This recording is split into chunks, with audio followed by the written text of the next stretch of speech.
Hello everyone. I hope आप सब अच्छे होंगे और स्टडी अच्छी चल रही होगी।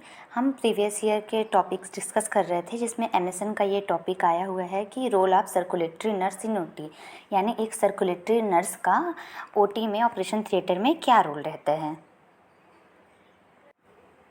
तो सबसे पहले हम देख लेते कि और वो सर्कुलेटरी नर्स होती क्या है। सर्कुलेटरी नर्स जो होती है वो एक रजिस्टर्ड नर्स होती है जिसका दूसरा नाम होता है कि peri operative nurse. Peri operative nurse means वो तीनों ऑपरेटिव फेज में, चाहे वो प्री ऑपरेटिव हो, इंट्रा ऑपरेटिव हो और पोस्ट ऑपरेटिव फेज, तीनों ही फेज में वर्क करती है। अब ये जो सर्कुलेटरी नर्स यानी जो रजिस्टर्ड नर्स या पेरी ऑपरेटिव नर्स होती है वो करती क्या है, ऑपरेशन थिएटर में या ऑपरेटिंग रूम में वो स्टेराइल फील्ड के बाहर साइड वर्क करती है। मतलब स्टेराइल फील्ड के बाहर जैसे वो देखती है कि पेशेंट की सारी सेफ्टी और वेलबींग का सारा ध्यान रखती है। अगर किसी रिसोर्सेस इक्विपमेंट सप्लाई की ज़रूरत हुई तो वो अवेलेबल कराती है, वो सप्लाई करने का काम सर्कुलेटरी नर्स का होता है। जो स्क्रब नर्स अगर उससे कोई भी रिसोर्सेज की डिमांड करती है इक्विपमेंट की सर्जरी के टाइम पे, तो वो रिसोर्सेज या इक्विपमेंट उनको हैंड ओवर करती है और जितनी भी कंडीशंस होती हैं सारे का ध्यान रखती है। पेशेंट की सेफ्टी का, पेशेंट की वेलबींग का, उसकी वाइटल साइंस के मॉनिटर करने से लेकर डॉक्यूमेंटेशन से लेकर सारे काम कौन करता है, सर्कुलेटरी नर्स करती है। जो कि स्टेराइल फील्ड के बाहर ऑपरेशन रूम में जो स्टेराइल फील्ड होता है जहाँ सारी असेप्टिक टेक्निक यूज होती है उसके आउटसाइड का वर्क जो देखती है वो सर्कुलेटरी नर्स देखती है। नाम में ही है उसके सर्कुलेटरी, यानी सर्कुलेट होकर वो सारा वर्क देखती है। तो अब इसके रोल देखते क्या क्या है। Circulatory nurse role essential in maintaining safe and efficient operation theatre, ensuring that surgical procedure are conducted smoothly and that patient care is optimised. इसमें वही लिखा कि एक सर्कुलेटरी नर्स का रोल बहुत ही एसेंशियल होता है किसमें, कि जो ऑपरेशन थिएटर है उसको सेफ रखने में और इफ़िशिएंट रखने में। एक मतलब कि जो ऑपरेशन थिएटर है वो सेफ़ होना चाहिए, स्टेराइल होना चाहिए, और ये भी देखना कि जितनी भी सर्जिकल प्रोसीजर हो रही है वो टाइमली स्मूथली कंडक्ट हो रही हैं कि नहीं, और पेशेंट केयर ऑप्टिमाइज हो रही कि नहीं। पेशेंट केयर ऑप्टिमाइज का मीन्स होता है कि हम जितने भी डाटा, जितनी भी इंफॉर्मेशन है उसको यूटिलाइज करें क्लिनिकल और सर्जिकली दोनों तरीके में, ताकि हम जो आउटकम है, जो पेशेंट केयर का आउटकम है उसमें इम्प्रूवमेंट ला सके। तो सर्कुलेटरी नर्स क्या करेगी, पहले ये देखेगी कि जो ऑपरेशन थिएटर का इन्वायरमेंट है वो सेफ़ है, स्टेराइल है कि नहीं, जो सर्जिकल प्रोसीजर वहाँ हो रही है वो स्मूथली कंडक्ट हो रही है कि नहीं, और पेशेंट केयर ऑप्टिमाइज हो रही कि मतलब जितने भी डाटा या सोर्सेस हैं उसका यूज करेगी ताकि जो पेशेंट केयर आउटकम है उसमें इम्प्रूवमेंट ला सके।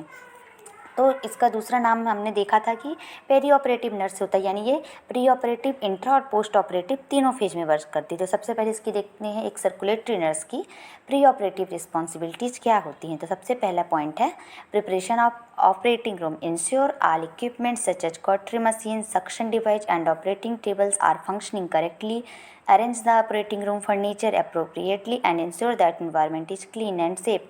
तो सबसे पहली रिस्पॉन्सिबिलिटी होती है pre operative pre operative responsibilities मतलब ऑपरेशन शुरू होने से पहले का जो फेज होता है वो प्री ऑपरेटिव होता है, और जो सर्जरी और ऑपरेशन के टाइम का फेज होता है वो इंट्रा ऑपरेटिव होता है, और सर्जरी ऑपरेशन के बाद का जो फेज होता है वो पोस्ट ऑपरेटिव होता है। तो अभी हम कौन सा देख रहे हैं, प्री ऑपरेटिव, यानी सर्जरी ऑपरेशन के पहले का फेज। तो वो क्या, पहला फेज क्या होता है, उसका पॉइंट क्या है कि जो ऑपरेशन रूम है उसको प्रिपरेशन करना। उसकी प्रिपरेशन कैसे, कि देखना कि जितने भी इक्विपमेंट है, चाहे वो कॉटरी मशीन हो, सक्शन डिवाइस हो या ऑपरेशन टेबल हो, वो अच्छे से फंक्शन कर रहे हैं कि नहीं।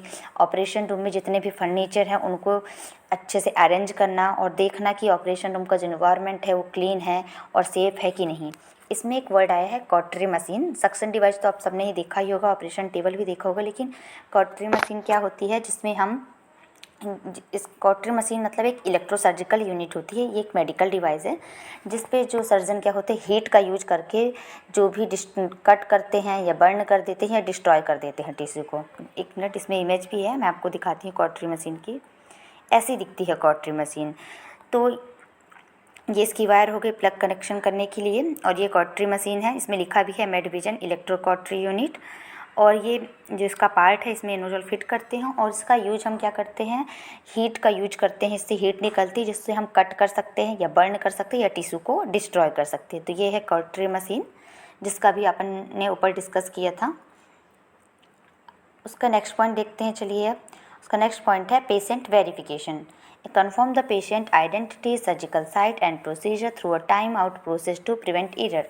पेशेंट वेरिफिकेशन में है नर्स की रिस्पॉन्सिबिलिटी होती है कि वो देखे कि जिस पेशेंट का ऑपरेशन होना है उसकी आइडेंटिटी कंफर्म कर ले कि हाँ ये वही पेशेंट है कि नहीं, उसके केस शीट्स, उसका नेम क्रॉस चेक कर ले, उसके आइडेंटिफिकेशन बैंड से उसका नाम क्रॉस चेक कर ले, और सर्जिकल साइट भी देख ले कि हाँ इसी सर्जिकल साइट का ऑपरेशन होना है और कौन सी प्रोसीजर के थ्रू होना, वो सब दोबारा से एक बार कंफर्म कर ले टाइम आउट प्रोसेस के थ्रू, ताकि हम जो एरर है, जो भी एरर हो सकते हैं उसको रोक सकें। टाइम आउट प्रोसेस क्या होता है, मतलब एक पीरियड होता है, एक डिज़ाइन किया जाता है पीरियड कि इस पीरियड के अंदर ही हमें सारी प्रोसेस या ऑपरेशन कंप्लीट करना और उसके बाद वो प्रोसेस को स्टॉप कर देना है या ऑपरेशन को स्टॉप कर देना है, ऑटोमेटिकली स्टॉप कर देते हैं।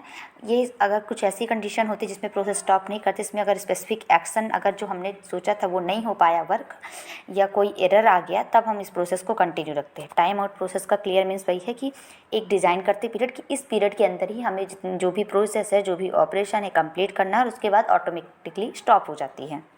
ठीक है। नेक्स्ट है assisting with anaesthesia, support the anaesthesiologist during the induction of anaesthesia including positioning the patient and preparing necessary equipment. Anaesthesiologist मतलब जो एनेस्थीसिया देने का काम करते हैं उनको सपोर्ट करना है।